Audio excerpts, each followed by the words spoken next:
Unit 11, Biology, The Fountain of Youth, pages 106 and 107. Listen for main ideas and listen for details. Okay, today I'd like to look at some theories of aging. Many theories of aging have been suggested, but most of them fall into just two categories: program theories and damage theories. Program theories say that our bodies are programmed to live for a limited amount of time, that information about our lifespan is encoded in our DNA. Damage theories, however, believe that damage to our cells is responsible for aging. Some early damage theories were based on the idea that the human body is mechanical, like a car, so it naturally breaks down over time. Now, that is true to some extent, but unlike cars, our body has the capacity to heal and repair itself. So, let's look at these two theories about aging, and along with that, consider some approaches to life extension. Okay, let's first look at a program theory, the Hayflick limit theory. This theory was proposed in the 1960s by two biologists who discovered that some cells divide about 50 times, then suddenly stop dividing. These were like lung, muscle, and heart cells, for example.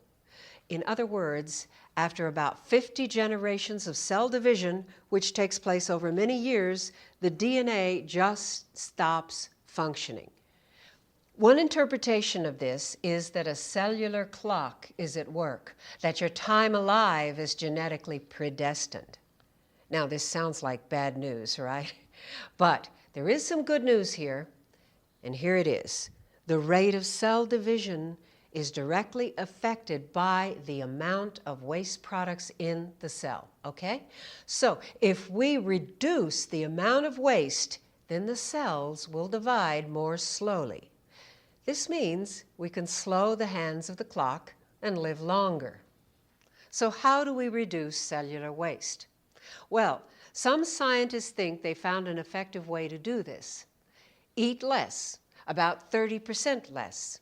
It's called calorie restriction, or CR. You cut out foods high in calories and low in nutrition, like those desserts we all love, and replace them with foods that are high in nutrition and low in calories, like fresh vegetables, for example.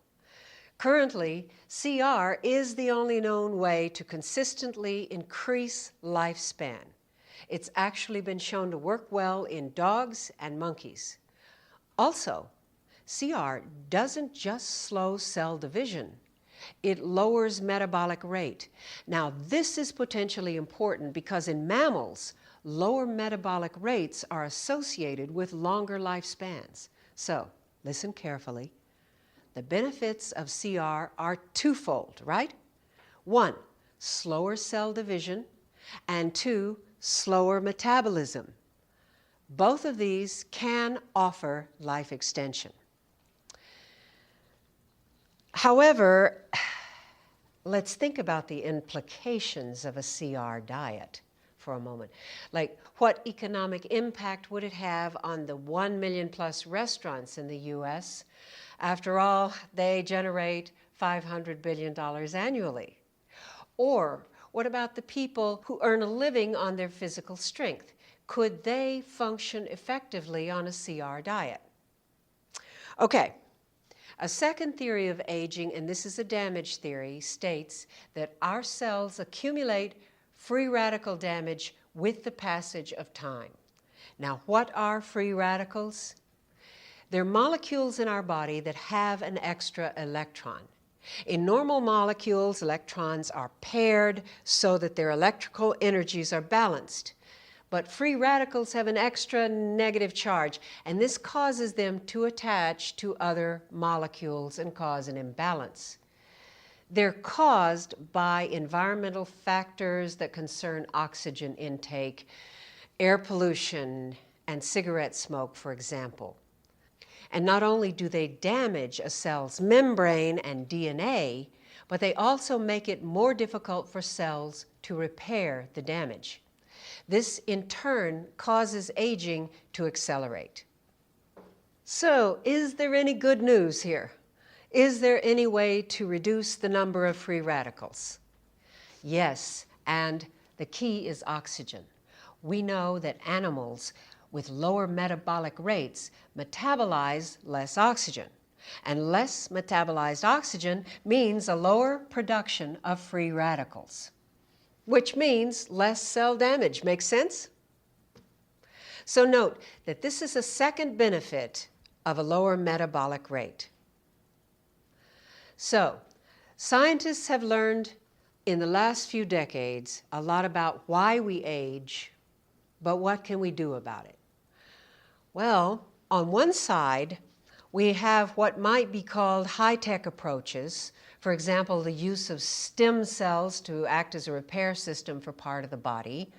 Another approach is xenotransplantations, which uses animal tissues and organs to treat human beings. But both these approaches are controversial. On the other side, we have the natural approach, which is the approach I personally subscribe to. It's based on 3 common sense ideas. First, eat a high nutrition, low calorie diet. That means lots of fruits and vegetables. Second, don't overeat, or as I mentioned before, reduce your intake of calories by about 30%. Third, supplement good eating with moderate exercise. Basically, the high-tech approach becomes unnecessary if we just apply this more natural approach.